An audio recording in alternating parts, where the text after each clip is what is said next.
بسم اللہ الرحمن الرحیم رب اشرح لی صدری ویسر لی امری واحلل عقدۃ من لسانی یفقہوا قولی۔ صحبت اور غسل جنابت۔ صحابہ کرام رضی اللہ عنہم کے درمیان غسل جنابت کا ایک مسئلہ زیر بحث آیا۔ ایک گروہ کہتا تھا کہ غسل صرف دخول پہ فرض ہو جاتا ہے، انزال شرط نہیں، یعنی واٹر ڈسچارج جو ہے وہ ضروری نہیں۔ دوسرا گروہ بیان کرتا تھا کہ وجوب غسل کے لیے دخول کے ساتھ انزال بھی شرط ہے۔ یہ طویل مباحثہ کسی فیصلہ کن صورت پر منتج نہ ہوا۔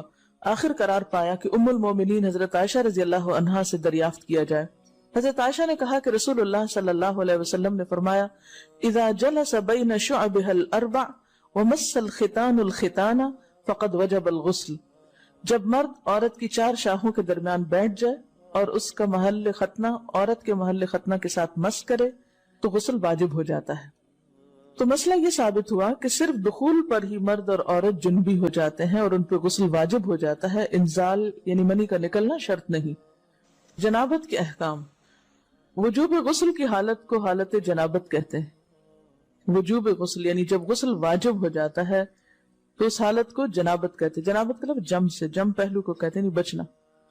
مندرجہ ذیل چار حالتوں میں مسلمان مرد اور عورت پر غسل کرنا فرض ہو جاتا ہے۔ نمبر 1، جوش کے ساتھ منی خارج ہونے کے بعد، اس میں احتلام بھی داخل ہے، یعنی کوئی ایسا خواب آئے یا ویسے۔ نمبر 2، صحبت کے بعد یعنی سیکشول انٹرکورس کے بعد۔ نمبر 3، حیض کے بعد۔ نمبر 4، نفاس کے بعد یعنی بچے کی پیدائش کے بعد۔ اس میں یاد رکھیے کہ بہت سے لوگ پوچھتے ہیں کہ اگر خواتین انٹرنل چیک اپ کرواتی ہیں تو کیا اس سے غسل واجب ہوتا؟ تو کوئی غسل واجب نہیں ہوتا جب تک کہ ان چار چیزوں میں سے کوئی چیز نہ ہو۔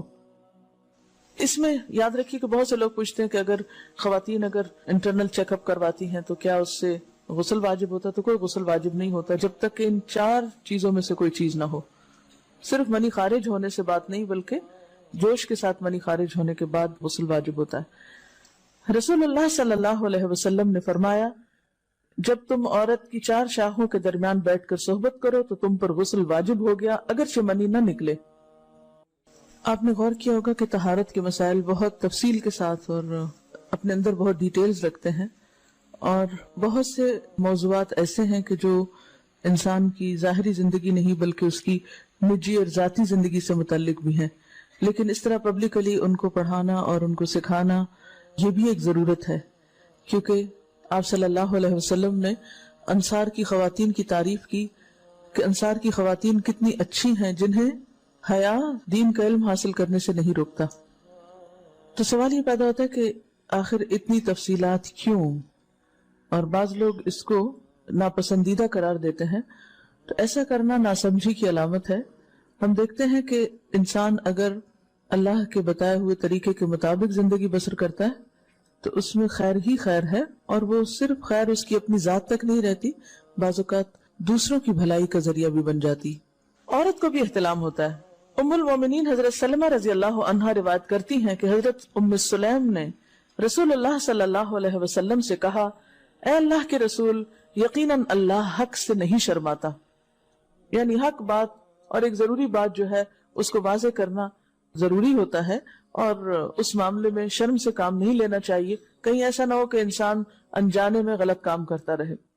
تو یہ کہہ کر انہوں نے مسئلہ پوچھا، کیا عورت پر غسل ہے جبکہ اس کو احتلام ہو؟ آپ نے فرمایا ہاں، لیکن جب پانی کا نشان دیکھے یعنی منی دیکھے۔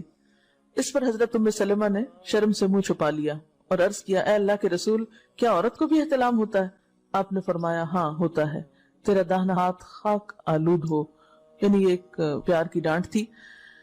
اور اس میں ہو سکتا ہے کہ مزاج کا فرق ہو، بعض خواتین کے ساتھ ایسا نہ ہو اور بعض کے ساتھ ایسا ہو، لیکن اس میں جو اصل چیز ہے وہ ایکسیسو واٹر ڈسچارج ہے۔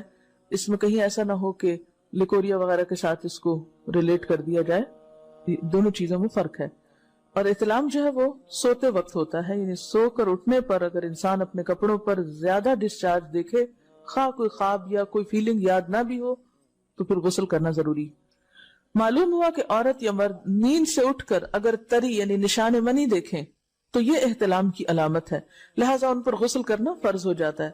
اور اگر احتلام کی کیفیت انہیں یاد ہو لیکن نشان نہ پائیں، یعنی خواب یاد ہے لیکن کوئی سامنے علامت نہیں، تو غسل فرض نہیں ہوگا۔ ایسی صورت میں شک کی ضرورت نہیں ہے کہ نہیں وہ میں نے خواب دیکھا اور مجھے خواب بالکل صحیح یاد ہے تو مجھے